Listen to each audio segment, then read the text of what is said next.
Olá pessoal, aqui é Leonardo Montes, trazendo mais uma reflexão, hoje dia 14 de setembro de 2018, e o nosso tema hoje é Fuja dos Gurus.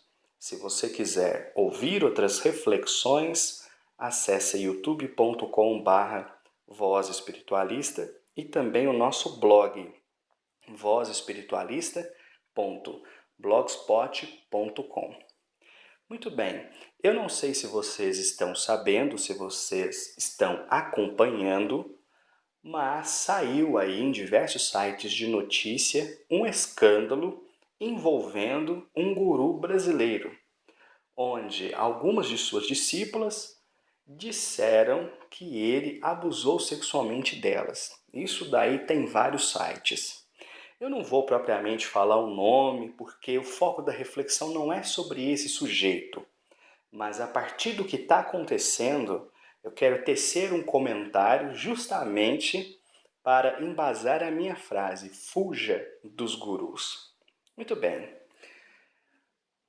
Entre as acusações que pesam sobre esse sujeito, também existem aquelas de enriquecimento ilícito, isto é, que ele se aproveitou da religião que ele criou, do culto que ele criou, seja lá qual nome que se dê, e conseguiu botar dinheiro no bolso. Então, nada muito diferente do que a gente costuma encontrar quando a gente vê aí essas pessoas que infelizmente se desviam do caminho religioso e começam a viver da religião, que é uma coisa que eu nunca concordei e quem acompanha meu canal sabe.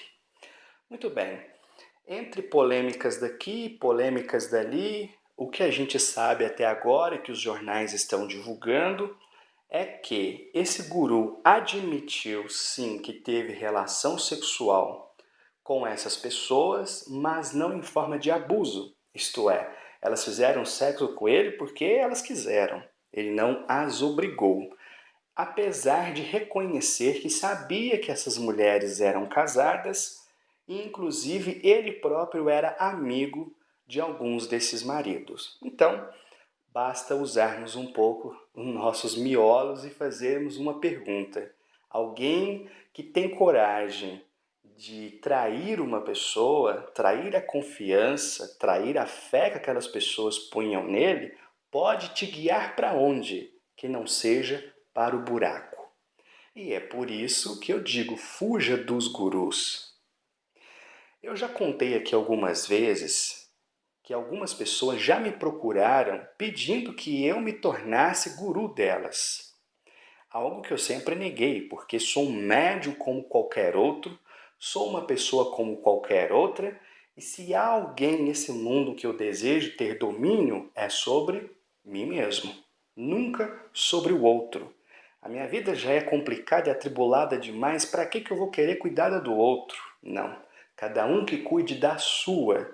E o que nós pudermos fazer uns pelos outros, vamos fazer de boa vontade, porque trabalhamos em prol da espiritualidade a partir da espiritualização de nós mesmos. Então, sempre me neguei a isso, muito embora de vez em quando cheguem aí os convites. Da última vez, o Senhor, com extrema boa vontade, tentou me convencer durante um longo tempo que eu deveria aceitar e me tornar, na verdade, seu guru. Eu disse que não tinha o menor cabimento, que eu não era a pessoa que ele imaginava, enfim, que eu sou um comedor de feijão como todo mundo por aí, sem nenhum distintivo espiritual, não sou um missionário na Terra, sou uma pessoa tentando me melhorar e às vezes consigo, às vezes não, e só. E tenho um canal na internet onde divulgo os meus pensamentos em espiritualidade, mas de forma alguma isso me torna melhor do que os outros ou me coloca numa posição de guiar a quem quer que seja. Tentei explicar isso a ele da melhor forma possível, mas ele não aceitou muito bem. Queixou-se, disse que eu não compreendia o alcance da minha missão e encerrou a conversa bastante ofendido com a minha negação. E, com toda sinceridade, eu não me sinto lisonjeado, eu me sinto triste, Por quê? Porque existem muitas pessoas no mundo que adorariam ser guiadas por outras. É justamente esse desejo de ter um mestre, de ter um senhor, que faz com que surja dentro das religiões, e todas elas existe isso, essas relações de abuso, essas relações de subserviência do próximo. Não foi isso que Jesus ensinou. Pelo contrário, Jesus ensinou que aquele que quiser ser o maior, seja o servo de todos. Esses gurus não existem para servir as pessoas, eles existem para ser servidos por elas. E em todas as religiões nós vamos encontrar essas figuras, que são pessoas como a gente, não são missionários na Terra, não têm nenhum dom extraordinário, mas conseguiram convencer a si mesmas e convencer as outras pessoas de que elas são especiais, que elas merecem ser seguidas. E basta vocês jogarem na internet que vocês vão encontrar vários desses gurus aqui no Brasil. Bom, mas quando tem um cego guiando o cego, o destino só pode ser o buraco. E frequentemente esses gurus estouram aí na internet, envolvidos nos mais escabrosos escândalos, desde corrupção, abuso sexual, enriquecimento ilícito e por aí vai. Porque começam a se ver como seres especiais, que estão acima da humanidade e que, portanto, podem fazer o que quiser. Infelizmente, isto é comum em todas as religiões. Dentro da Umbanda, por exemplo, a gente encontra muitos dirigentes que esquecem do seu compromisso espiritual e passam a ser servidos pela religião. Eles entram no terreiro, parece que eles deslizam sobre o chão. Eles são seguidos por um cortejo que impede qualquer pessoa de se aproximar. Conversar com ele só com hora marcada. E ter uma consulta com seus guias, meu Deus do céu, demora um ano. Então, ao invés de ser o servidor de todos, ele se torna o servido de todos. Ele se isola, ele se destaca, ele se eleva, ele se veste de forma excêntrica, se comporta de forma antinatural para reforçar a ideia na cabeça dessas pessoas de que eles são especiais, são mensageiros divinos e coisas do tipo. Mas não são. Os verdadeiros mestres espirituais que estiveram aqui na Terra sempre negaram este rótulo, sempre se portaram de forma humilde e fizeram seu trabalho sem alarde, focados no bem. Deixaram um rastro enorme pela humanidade por tudo o que fizeram, mas não pelos títulos que possuíam. Aliás, no Evangelho de Mateus, nós vamos encontrar ali uma frase muito interessante que diz: a ninguém chamei de mestre, porque só há um mestre que é Jesus.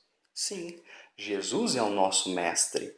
Ele é o modelo de humanidade a que devemos aspirar e não pessoas. Não o pai de santo, não o padre, não o pastor, não o cantor da banda que você gosta, não o político que você é fascinado.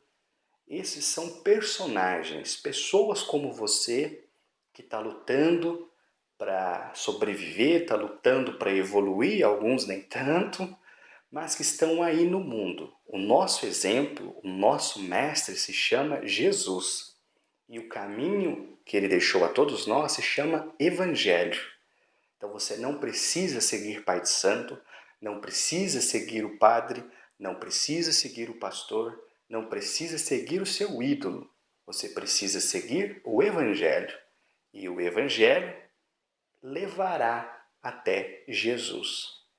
Esse é um dos pontos mais fascinantes da espiritualidade. Quando nós compreendemos que, embora sejamos muito imperfeitos, podemos, através dos nossos atos, em sucessivas reencarnações, a se perder de vista, um dia nos tornarmos como Jesus. Olha que incrível, não é? Então, para encerrar essa reflexão, eu vou contar uma historinha que eu já ouvi várias vezes circulando por aí, que é muito interessante. Bom, Chico Xavier, que todos nós reverenciamos como uma pessoa de extrema bondade, de extremo amor e um dos maiores médiuns que passou pela Terra, ele viveu muitas dificuldades. Ele cuidava da família, vivia com a extrema pobreza, recebia pedrada dos espíritas, recebia pedrada da igreja, recebia pedrada dos jornalistas e ainda assim ele conseguiu fazer um lindo trabalho de amor. Certo dia, no entanto, uma senhora se aproximou dele e que, por qualquer razão, disse: Chico, eu perdi a fé em você. E ele ficou muito triste com isso, ficou muito abalado. Algum tempo depois, o espírito Emmanuel se aparece e pergunta: O que foi, Chico? Por que você está triste? E ele responde: Uai, o senhor não viu que aquela senhora me disse que ela perdeu a fé em mim? E o Emmanuel olha para ele com aquele misto de ternura, mas ao mesmo tempo com aquela disciplina e diz: Chico, se é para ela ter fé em você, que ela perca de vez, porque você é falho. Se é para ela ter fé, que tenha em Deus, porque Deus é perfeito e absoluto e não erra. Você erra, Chico. Então ele entendeu, se calou e conseguiu fazer todo esse trabalho maravilhoso que nós todos reverenciamos como sendo a santificação da mediunidade aqui na Terra. Então, se o Emmanuel disse que as pessoas não deviam ter fé no Chico, que dirá em mim? Que dirá nesses gurus que tem por aí? Então, eis a minha sugestão: fuja disso. Crie seu próprio caminho espiritual, aprenda com quem sabe mais, ensine aos que sabem menos, mas veja em qualquer figura de autoridade apenas irmãos no caminho, que podem ter alguns um pouco mais de conhecimento, um pouco mais de responsabilidade, mas que estão anos-luz de serem aquela figura transcendente que eles querem fazer ser. Eu vou parando por aqui. Se você quiser ouvir outras reflexões, youtube.com/Voz Espiritualista. Um abraço a todos.